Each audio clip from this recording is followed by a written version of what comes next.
सभी मित्रों को स्वामी चेतन असीम का प्रणाम। आज के मैं इस वीडियो में बात करूंगा कि मेरी अपनी नज़र में ओशो के शिविरों का संचालक कैसा हो।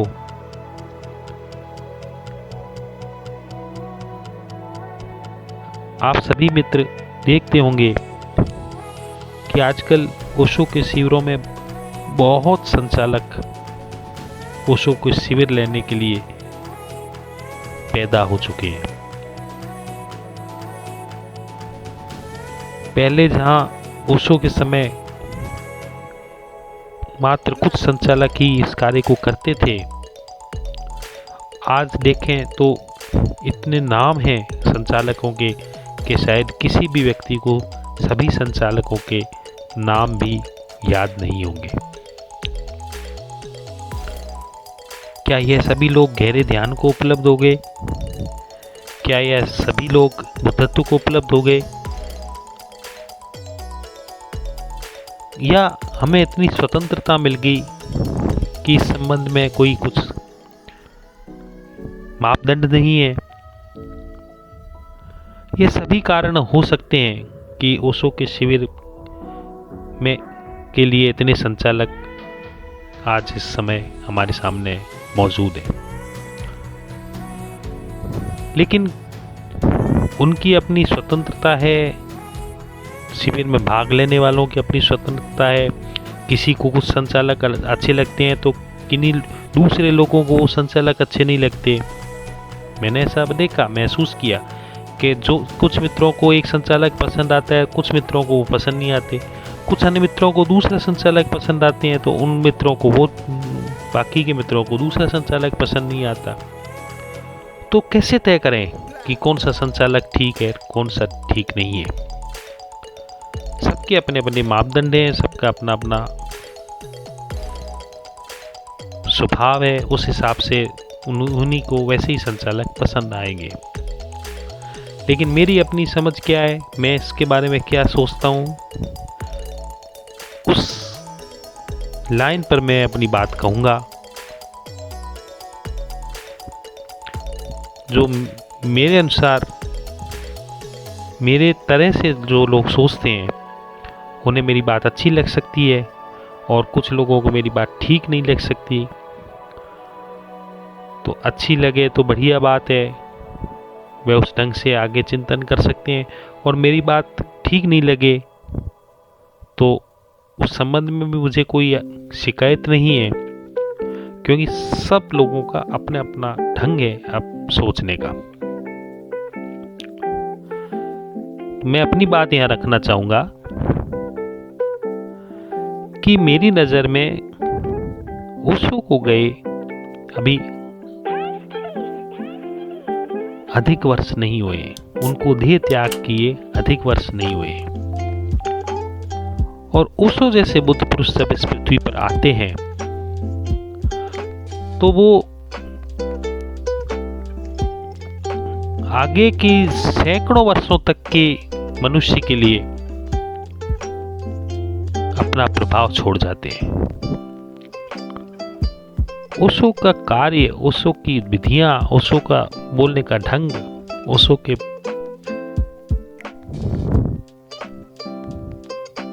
प्रवचन, ओशो की शैली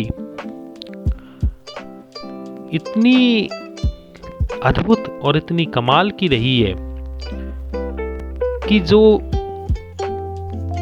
ओशो 1980 में बोल रहे हैं, जो ओशो 1970 में बोल रहे हैं और जो ओशो 1990 तक रहे शरीर में, वह ओशो आज के मनुष्य के लिए भी उतने ही सटीक और सही और उपयोगी बैठते हैं जितने उस समय थे। और मुझे तो लगता है कि शायद उस समय से ज्यादा उपयोगी आज के मनुष्य के लिए है, क्योंकि ओशो जैसे बुद्ध पुरुष काफी आगे की मनुष्यता के लिए होते हैं। वे समय से आगे चलते हैं। तो ओशो का कार्य जो है वो इतना अद्भुत रहा है कि वे इतने कम वर्षों में, कोई 20-30 वर्षों में अगर ओशो देह में नहीं रहे तो वो समाप्त होने वाला नहीं है। ये अभी चलेगा और ये सैकड़ों वर्षों तक आगे चलेगा। तो फिर यदि ओशो इतना कुछ आगे तक के लिए दे गए तो फिर नए गुरुओं की जरूरत क्या है, यह सोचने की बात है। क्यों ना हम व्यक्ति को सीधा सीधा ओशो से जुड़ने के लिए प्रयासरत हों।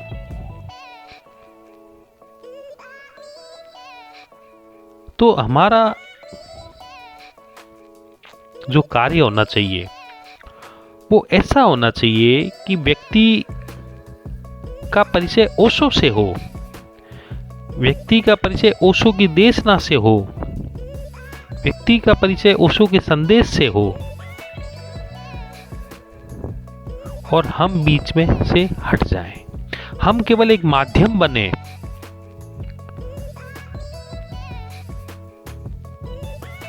जिसके माध्यम से नए व्यक्ति का, नए साधक का ओशो से परिचय हो। और फिर ओशो से यदि परिचित हो जाता है, ओशो से जुड़ जाता है,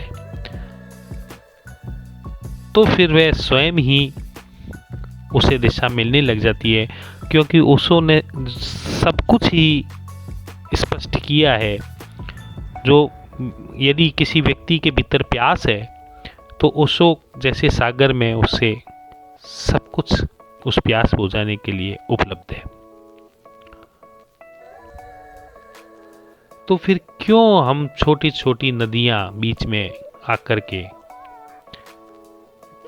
उस सागर के प्रवाह में बाधा पैदा करें। नदियां सागर में मिल जाएं वो तो बढ़िया बात है, लेकिन हम किसी प्रवाह को रोकें या बाधा पैदा करें, रोक तो पाएंगे नहीं, लेकिन कोशिश हम कर सकते हैं। तो ऐसा कोशिश भी हमारे लिए कोई ज़्यादा उपयोगी नहीं होने वाला है।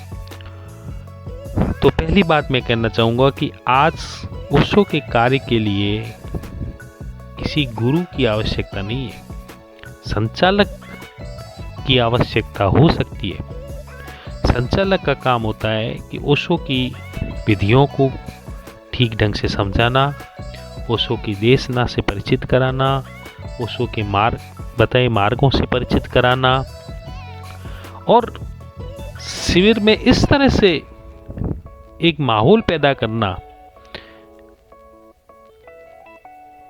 कि संपूर्ण माहौल ओशोमय हो, संपूर्ण माहौल ओशो की देशना पर केंद्रित हो जाए, ना कि संचालक महत्वपूर्ण हो जाए। इस बात का विशेष तौर पर ध्यान रखने की जरूरत है कि शिविर में संचालक महत्वपूर्ण ना हो जाए और ओशो महत्वपूर्ण हो जाए। लेकिन कई जगह ऐसा मैंने देखा है कि संचालक ज़्यादा महत्वपूर्ण हो जाता है,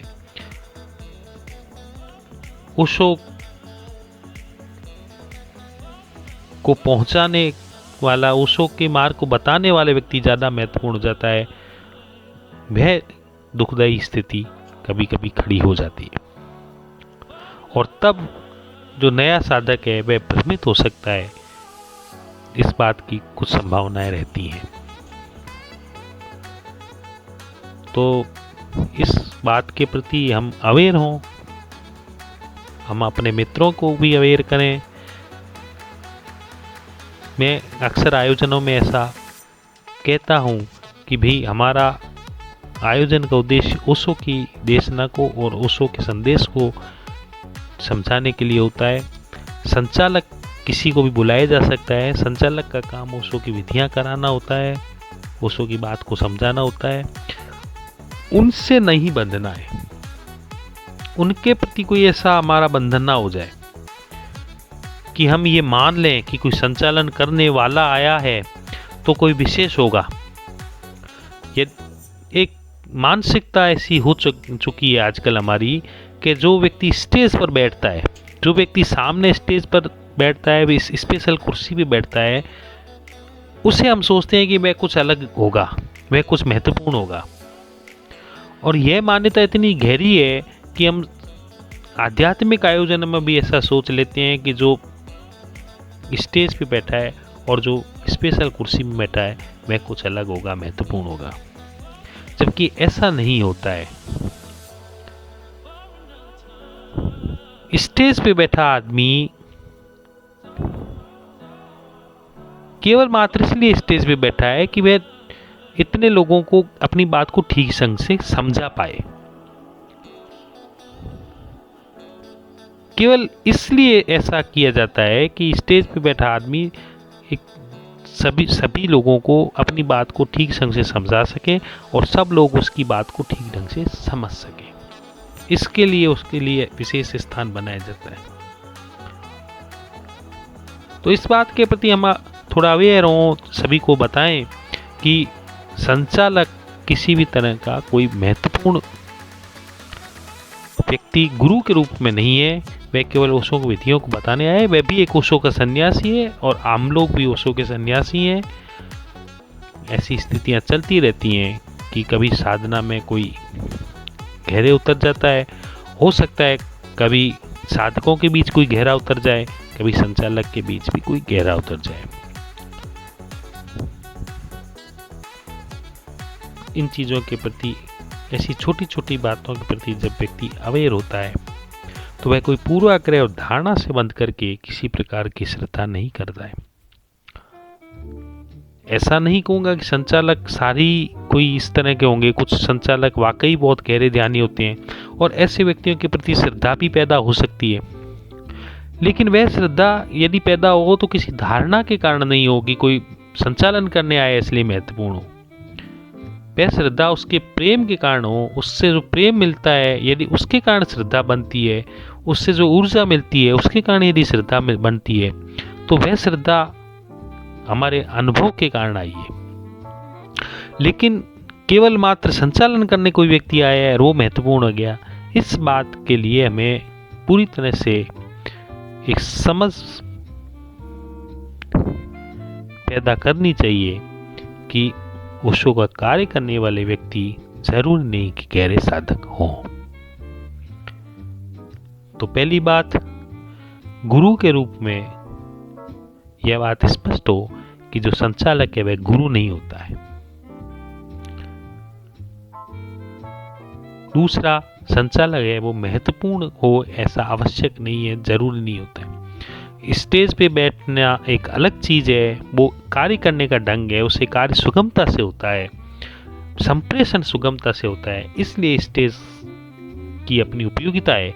लेकिन स्टेज वाला व्यक्ति सामने वाले व्यक्तियों से कोई गहरा ध्यानी हो, इसका इससे कोई संबंध जरूरी नहीं है।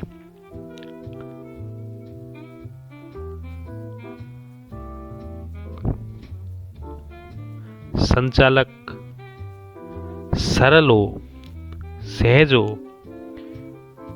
विशिष्टता लिए हुए ना हो,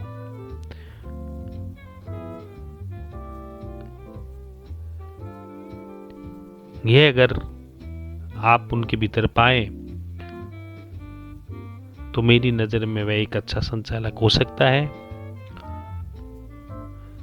इस संबंध में और भी आगे हम कभी इस संबंध में और कुछ और बिंदु पर भी बात करेंगे।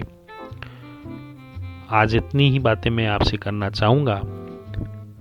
यदि मेरी बातें आपको उपयुक्त लगती हैं, जचती हैं, अच्छी लगती हैं और आगे की वीडियो आप देखना चाहते हैं तो आप चैनल को सब्सक्राइब भी कर सकते हैं, ताकि मेरी आगे की बातें आपसे सीधे पहुंच सकें।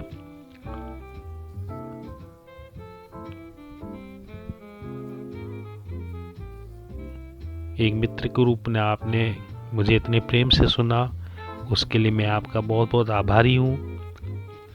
मैं अपनी भीतर की जो बात है वो आपके सामने शेयर कर लेता हूँ, आप सुन लेते हैं। तो ये तो मेरे लिए बड़ी खुशी की बात है और इसके संबंध में आपको जितना भी धन्यवाद दूं है कम है। इतना प्रेम से सुना उसके लिए बहुत बहुत धन्यवाद। मेरा आपको सभी को प्रणाम। Thank you.